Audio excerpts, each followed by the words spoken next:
like Bill Ayers or Reverend Wright to Barack Obama. I mean, we all have that crazy uncle, that racist cousin or whomever. That for a second, I thought you said we all have that crazy uncle who races cousins. No, I'm saying that the off-key family member that they say something, you're like, Jesus Christ. But so I don't know. I think it's kind of hypocritical when people say, well, look who he's hanging out with. I'm like, well, look who you're hanging out with, okay? Yeah. So things like that. It's just, I don't think it was a great political tactic, and it turned out that it wasn't because people didn't care. Brock had the, I don't know. We're going back to the 2008 election. I don't know if we really want to talk about it. What's up with that 2008 election? No, I'm just saying. I know, we won't go there. We won't go there. We've beaten this subject down to death over and over again. Yep. But yeah, we'll have to see once he gets into office, with his seal of president, the office of the president-elect. So we'll see if he's almost done picking his squad. Yeah, his pack of advisors. His Obama squad. Mm-hmm. Bam. I love this. Not to cut you off, but I love this this talk, this comment from Assembly Minority Leader James Tedisco. Okay, I've met the guy actually. And he is a he says, instead of raising taxes, we need to be reducing them. Really, it's the standard Republican response to anything a Democrat wants to do. But do you think they should be raising taxes? I guess it really depends on what you're talking about, raising taxes. I really have to sit down and I guess read what Governor Patterson is trying to raise. It looks asinine, but in the grand scheme of things, he probably could be, taxing things that could really be affecting us. We don't need to buy soda. You know what I mean? Yeah. We don't need to download music. I think he's doing a lot of convenience taxes. I guess.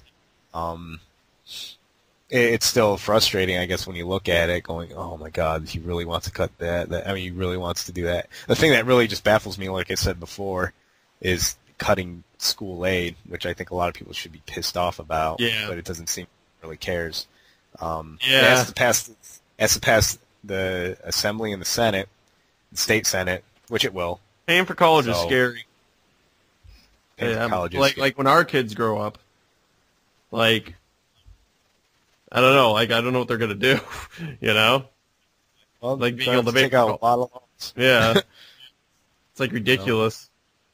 I did, so yeah. It's even going to be more ridiculous when my kids go to school. Yeah, it's gonna be like $100,000.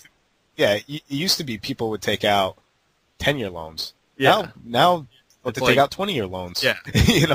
It's practically a mortgage. Yeah. To go to school to get a degree that's okay, but you really have to go a step further and get your master's. Yeah. So. Yeah, it's tough. And no one I hate. People are like, well, just get scholarships. Just that whole idea. Like, if you want to go to college, just get a scholarship. It's like, I don't know. It's so ignorant to me. Like, because they're just so easy to get. It's like only stupid people don't get scholarships. That's kind of like the attitude I get is like, if you're smart, you'll get a scholarship. It's like I wasn't. It's like if you're a top A student, but if like you're a B+ student or like a B student, you're never gonna get a scholarship. But does that mean you're stupid and shouldn't go to college? I guess is my feeling. Like I had a 3.58. That was my overall GPA for college, and I got turned down for everything, like every kind of funding I applied for grad school. Yeah. I don't think it was because they thought I didn't think I thought I had fairly good grades. I thought 3.58 was pretty good, but it's just like unless you are like literally within like the upper 1%, you're not getting nothing. You're getting absolutely nothing. I mean, at the same time, we do have a lot more scholarships available today than let's say when my mother went to school. Well, that is certainly true. That is true. So who knows what it's going to be like in the future, and who knows if our kids the thing is, that's also kind of like where's the money coming from? I guess is my feeling. What, the scholarships? Yeah. Well, the scholarships are set up by, private donators, I guess you could say, the people who. Yeah, but what down, is this? I mean, yeah. So you're gonna have to be assuming that there's those private endowments. There's gonna be more private endowments and more people setting up scholarships in the future. They might. You never know. I think in the past they were probably saying the same thing. Well, who's really going to set up all those new scholarships? So it's and like I said, who knows if our kids will even have to pay for college with the way things are going. They might just get a bailout. Bailout. Isn't the government going to run out of money soon if they just keep bailing people out? Oh, the government has no money. We're always in deficits. Oh, okay.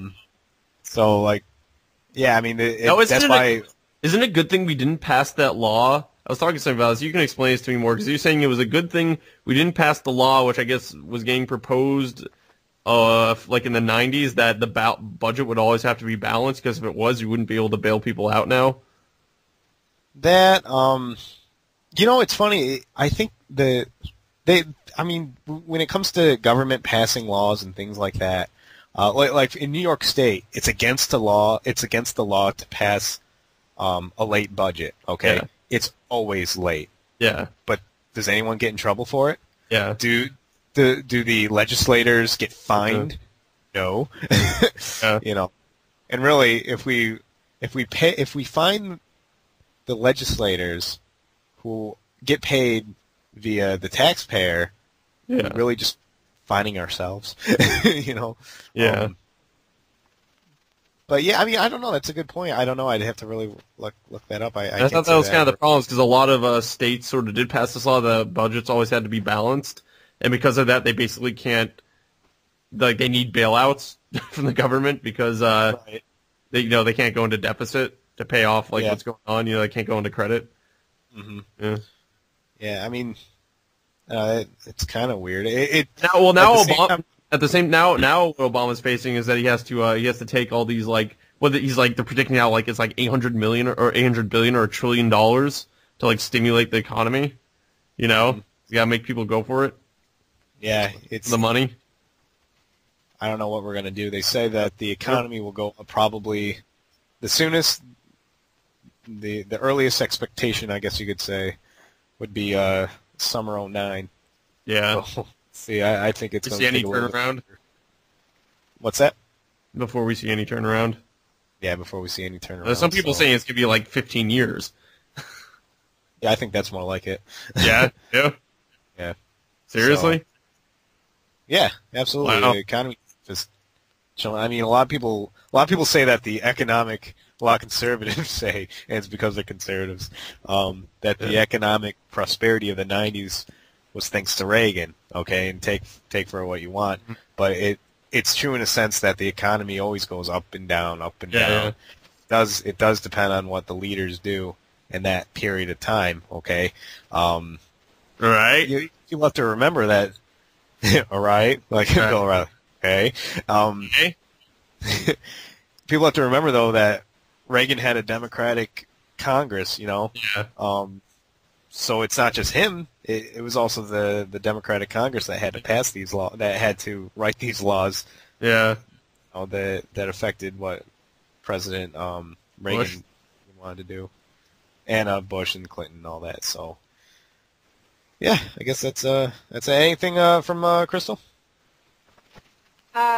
Honestly, I am not happy with the whole situation as far as the bailouts go and everything. I think it's ridiculous. Nobody's helping the small businesses bail out, Nope. They have to fail. Yes. Yeah, they have to fail so that all the big corporations can live on. Right. I just don't think it's right. If they failed, then guess what? They failed. Sorry.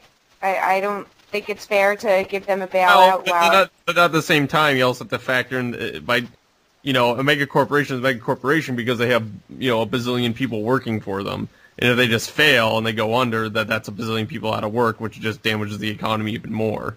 Which is why I agree it's not fair, but I can't really see any other way. I mean, unless they just want to let people, a bunch of people lose their jobs. I don't really know of any other way to get out of the situation. I mean,